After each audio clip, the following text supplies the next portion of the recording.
Hi, everybody. My name is Henry Spells.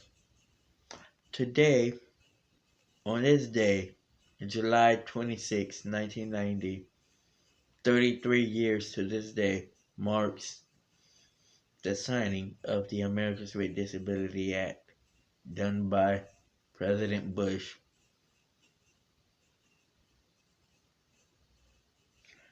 I gathered some information to put in a video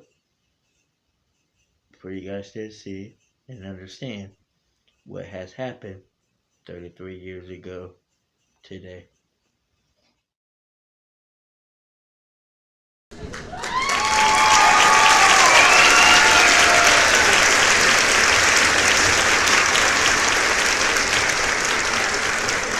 The year is 1990. The Americans with Disability Act was signed by George Bush. See George Bush signing the bill? But how did we get here? Back in 1972, a man by the name of Ed Roberts, who graduated out of Berkeley University, founded the first Center for Independent Living, a resource center where people with disabilities could go to and get resources. There are five titles to the Americans with Disability Act. Here is the first one now. The ADA states that a covered entity shall not discriminate against a qualified individual with a disability. Title II of the Americans with Disability Act covers multiple functions, such as education, transportation, and housing. Okay, let's break it down. U.S. Department of Education, like many other federal agencies, enforces Title II of the A.D.A., which prohibits discrimination in programs or activities that receives federal financial assistance from the department. All right. Title II also covers transportation, which means the U.S. Department of Transportation enforces regulations governing transit, which includes ensuring that recipients of federal aid and state and local entities responsible for the roadways and pedestrian facilities do not discriminate on the basis of disability in highway transportation programs or activities. The department also issues guidelines to transit agencies on how to comply with the ADA to ensure that public transit vehicles and facilities are accessible. So, the public facilities and the vehicles are accessible. That means back in the 90s, all transit vehicles were supposed to be fitted and equipped with wheelchair ramps. And spaces on a bus are supposed to be designated for wheelchairs.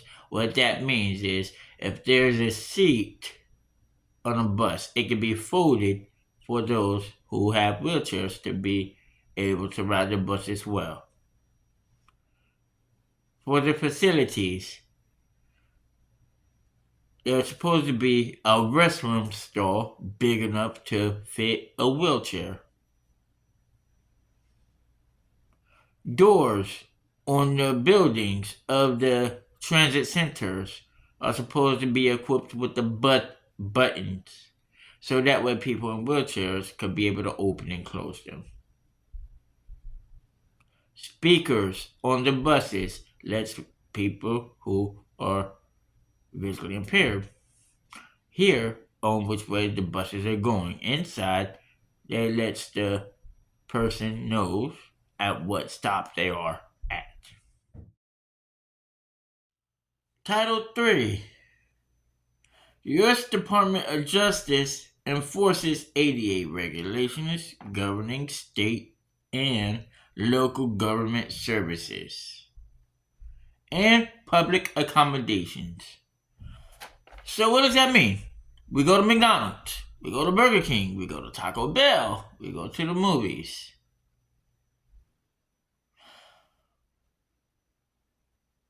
People in wheelchairs sometimes can't reach the countertop.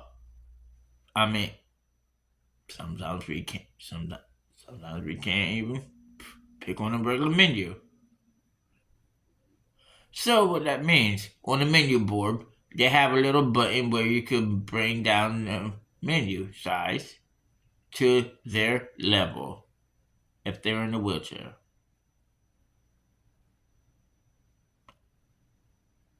Buttons on doors. Buttons are supposed to be on doors to access the building. Ramps in the ground. Supposedly you to get up to the establishment from the parking lot.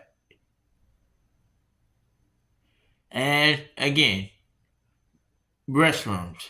The stalls should be big enough for wheelchairs to be able to get in and out of.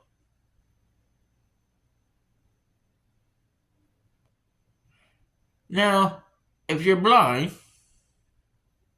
they have braille on tables, on the doors,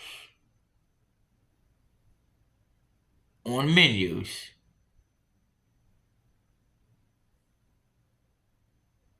That's Title 3, y'all.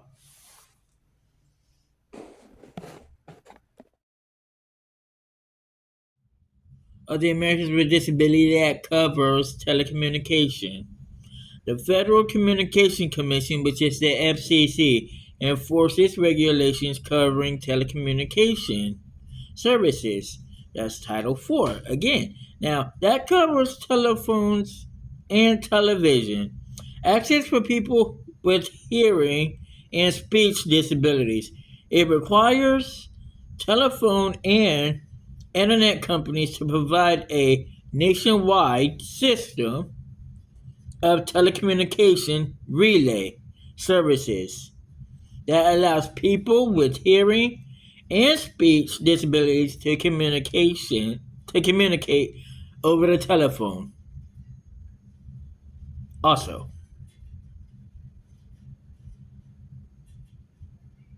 with that being said, let's see. You turn on your TV. You go to the settings and you press CC. That stands for closed captions. You press it, and then you'll have your words on your TV. Same thing with your social media. You Netflix again. You want to be able to see words. You go to closed caption and it'll be there. YouTube, same thing. They have CC, closed caption, so that way you'll be able to read and understand what's going on. Especially if you have a hearing or speech disability.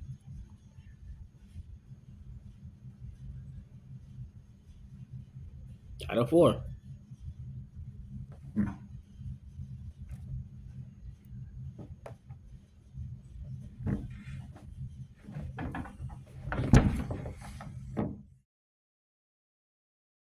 In Title 5 of the Americans with Disability Act covers miscellaneous provisions. Let's see, that contains a variety of provisions relating to the ADA as a whole, including its relationships to other laws, state amenities, its impact on insurance providers and benefits, prohibition against the retaliation and corrosion, illegal use of drugs, and attorney's fees. Provided a list of certain conditions that are not considered disabilities. And that's Title 5.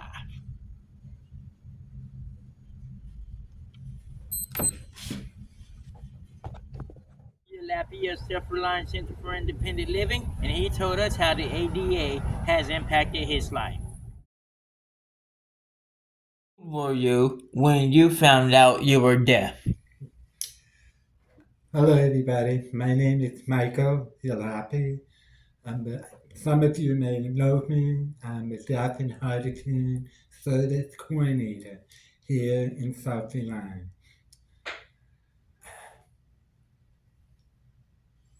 I I realized that I was deaf when I was 1 year old.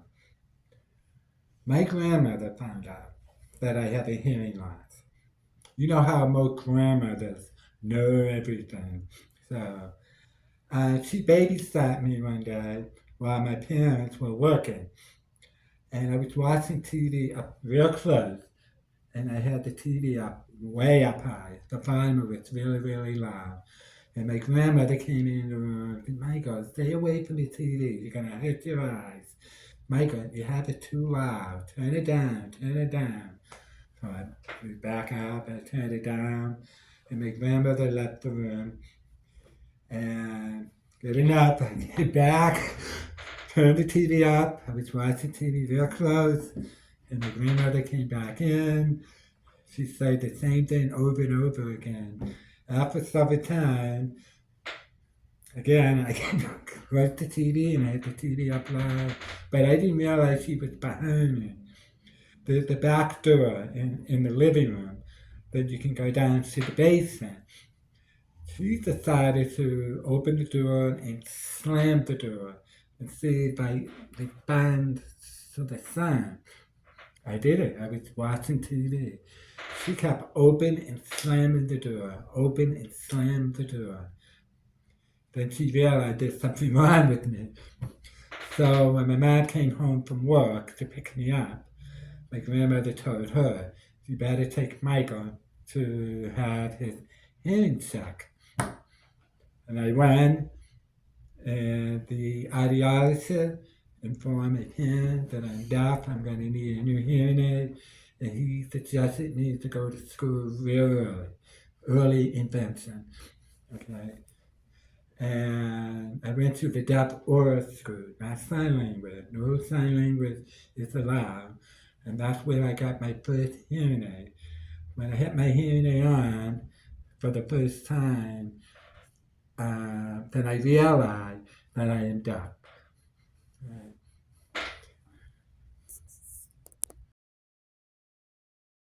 First thing, how did you navigate life growing up? Um, you have to have a support system. For example, I had a speech teacher, a lip reading, and a tutor. And I would sit in the front row seat so I can read the teacher's lips. I don't always catch them what they're saying. Keep in mind, lip reading is about 25%. Okay? And I also have my brother and sister, my mom and dad will help me with my homework. And most of the time, my brother will help me with my homework, with English and math and stuff like that. That is support system. There's no way I can go through elementary school, middle school, and high school without a support system. Then I decided to go to college, and I wanted to be a teacher for the deaf. And keep in mind, when I was growing up, I did not learn sign language. I learned sign language in college. And I was taking sign language classes semester, my first year, um, in the fall, in the winter, and the spring. While I was learning sign language, it started to click me that maybe sign language could be my language. My problem was that I had a hard time to accept myself that I had a hearing loss. That was the biggest problem when I was growing up.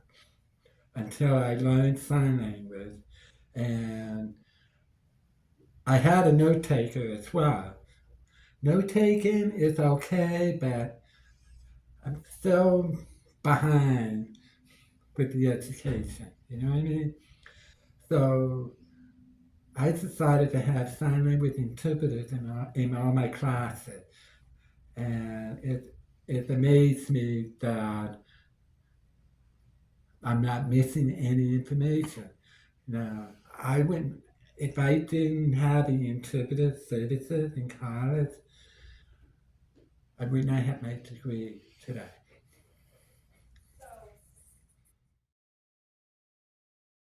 To me, how did Title IV help you navigate and impacted your life? Big time, I'm telling you. Since A.D.A. laws passed in 1990, it changed everything. Because when I look back when I was younger, there was a struggle, I was denied for services, sign language interpreter. Section 504 means nothing to me, to be honest with you. A.D.A. is the most powerful law, and it protects me, and it protects everyone. There's no way anybody can deny me for interpretive services. Now I'm able to get an interpreter anywhere I want to go to. For example, at my workplace, staff meeting or training, they will provide an interpreter. Doctor's office, any kind of medical settings, they will provide an interpreter. To see Broadway show, a comedy show, they will provide an interpreter, you know. Going to the movie theater. Now, all movie theaters, all kinds of movies that you want to see, you have choices. They have closed caption, and they have a special device for deaf and hard of hearing who needs closed caption. And there's a special devices for them. That's awesome. Back in the day, I used to go to a movie and I'm watching and not understand what's going on. I feel like I'm wasting my money for that. But with the caption, it makes it a lot easier. I'm telling you, that's a big impact. Uh, and for the rest of my life, I want to say happy birthday, A.D.A. 34 year. Have a good day. Thank you.